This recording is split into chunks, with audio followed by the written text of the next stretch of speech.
안녕하세요. 블렌더 조아입니다. 이번 영상은 게임 소품으로 쓸 서랍을 로우 폴리곤으로 만들고 6후 페인트로 텍스처 제작까지 진행해 보겠습니다. 먼저 큐브를 서랍 크기로 만들어 줄게요.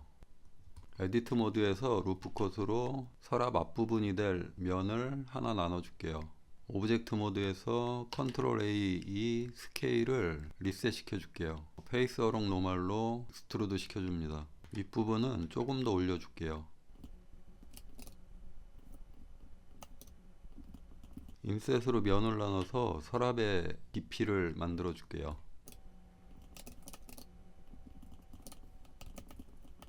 손잡이가 위치할 부분을 조금 뒤로 빼주겠습니다.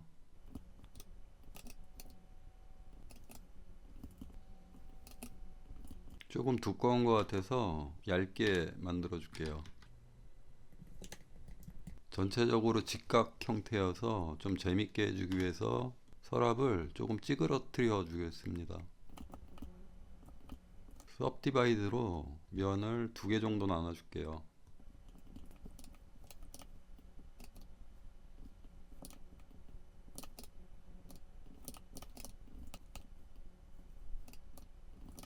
서랍 앞부분은 면을 한번 나눠서 약간 부드럽게 만들어 줄게요. 이 베벨로 생긴 엣지를 정리해 줄게요.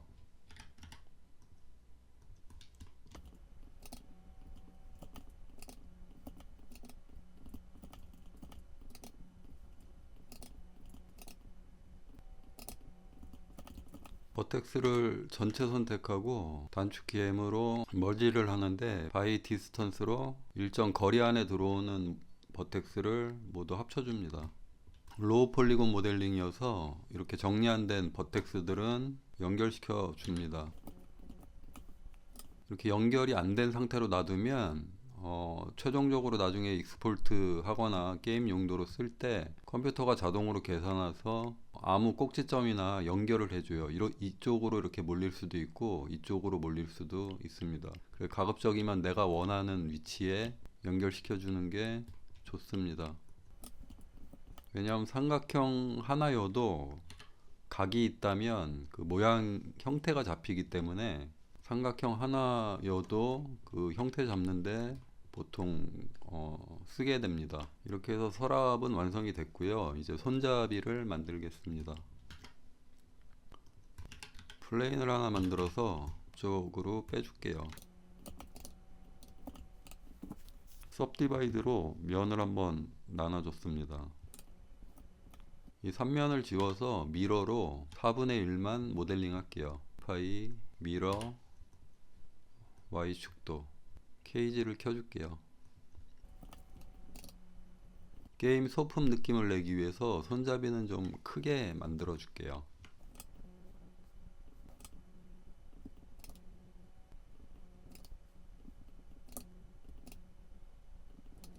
미러에 클리핑을 체크해서 버텍스가 중심점을 너무 벗어나지 않도록 줄게요.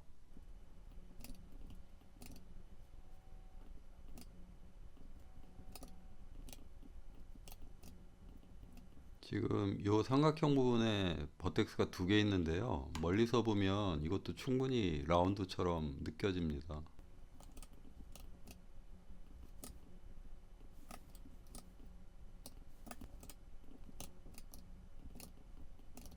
단면 모양이 완성돼서 미러는 어플라이 시켜주겠습니다.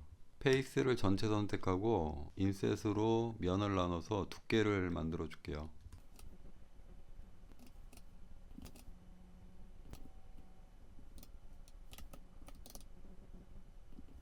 이 페이스를 하나 카피해서 손잡이를 만들어 줄게요.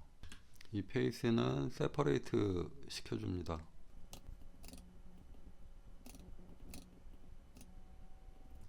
미러로 마찬가지로 4분의 1만 만들게요.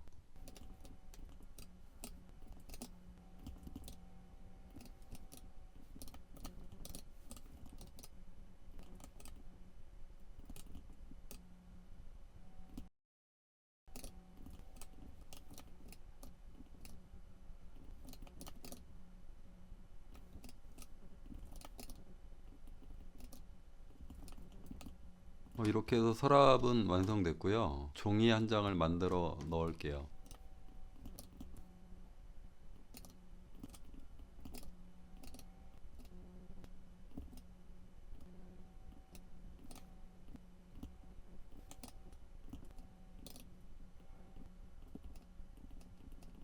이제 서랍이 완성되었고요. 언랩을 하도록 하겠습니다. 화면을 UV 에디팅으로 바꿔줄게요. 컨트롤 J로 하나로 합쳐줄게요. 한 오브젝트로.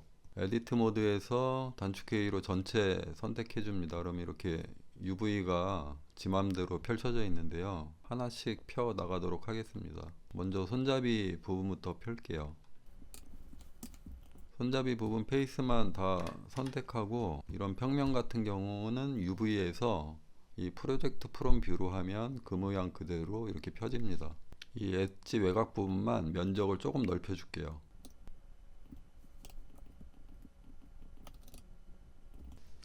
언랩은 빠르게 지나가도록 하겠습니다.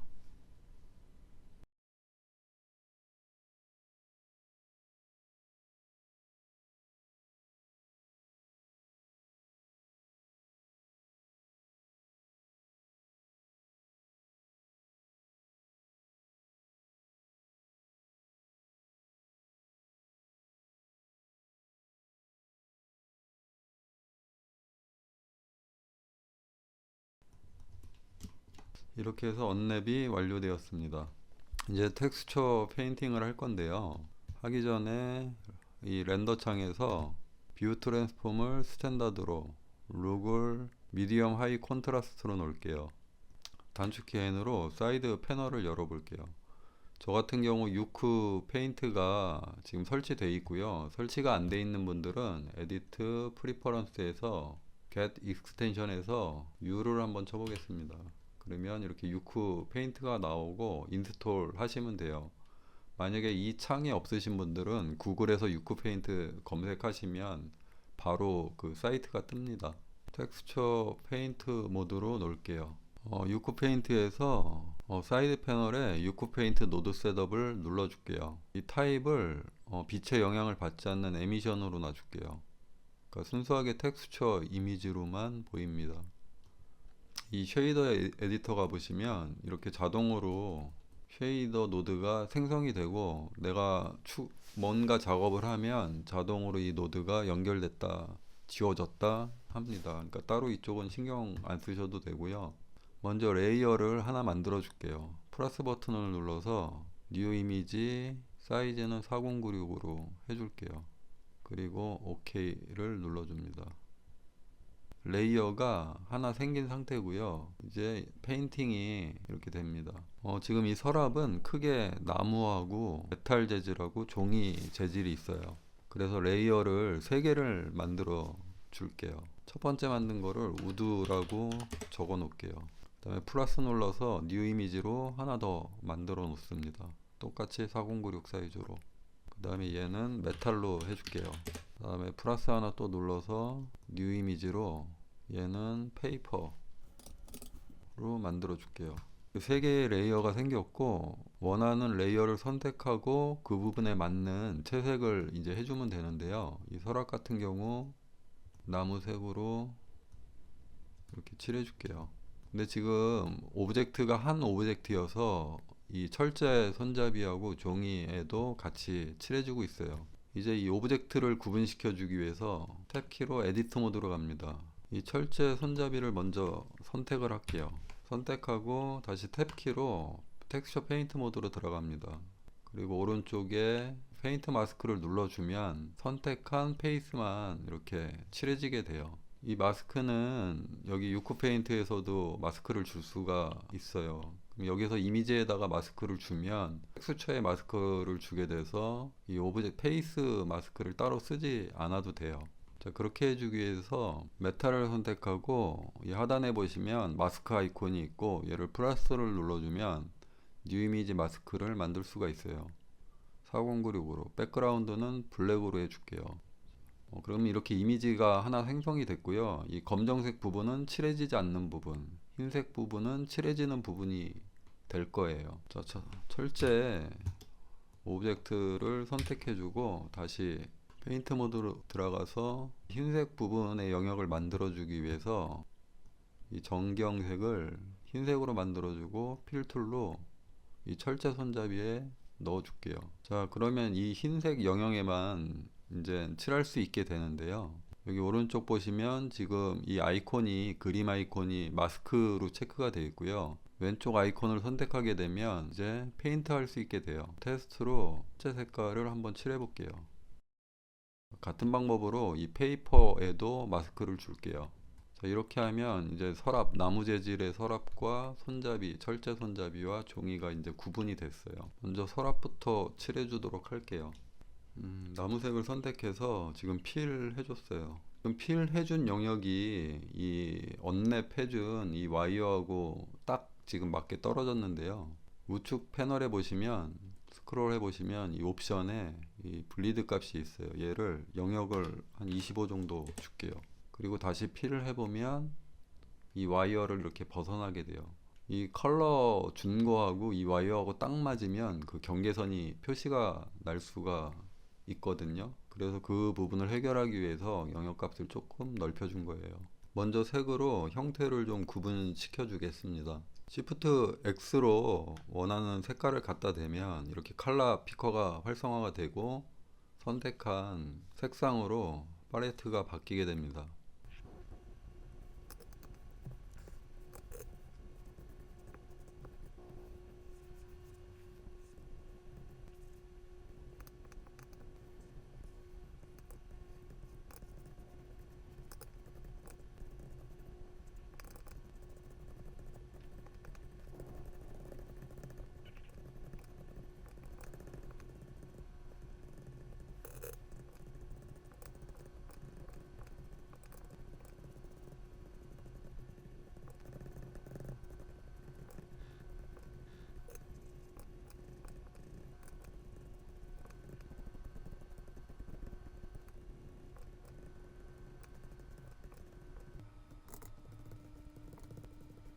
이어서 손잡이를 칠해 주겠습니다.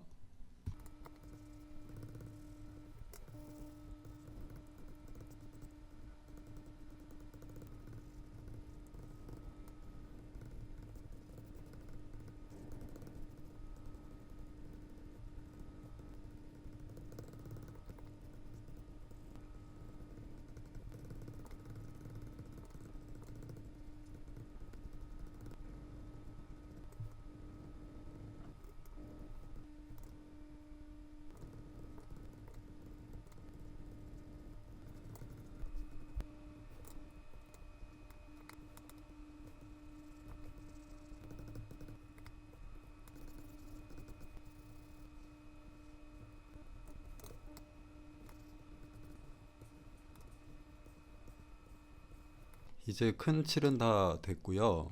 레이어를 하나 더 만들어서 뉴 이미지 4096 OK 눌러주고 방금 만든 레이어를 맨 위로 올려주겠습니다. 그리고 채널 컬러를 믹스 말고 멀티플라이로 해줄게요.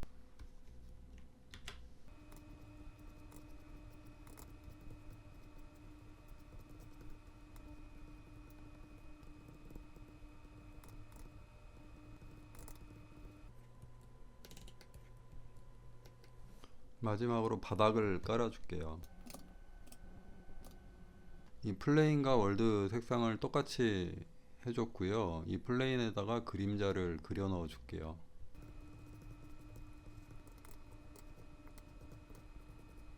각 레이어별로 채도나 명도 등을 조절할 수 있습니다. 여기 우측에 톱니바퀴 키를 눌러보면 RGB, 뭐 알파, 칼라 램프, 칼라 커브 등등 그 여러 가지 그 색상을 변경할 수 있거든요.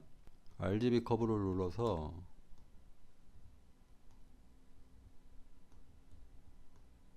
이렇게 원하는 색상으로 조절도 가능합니다.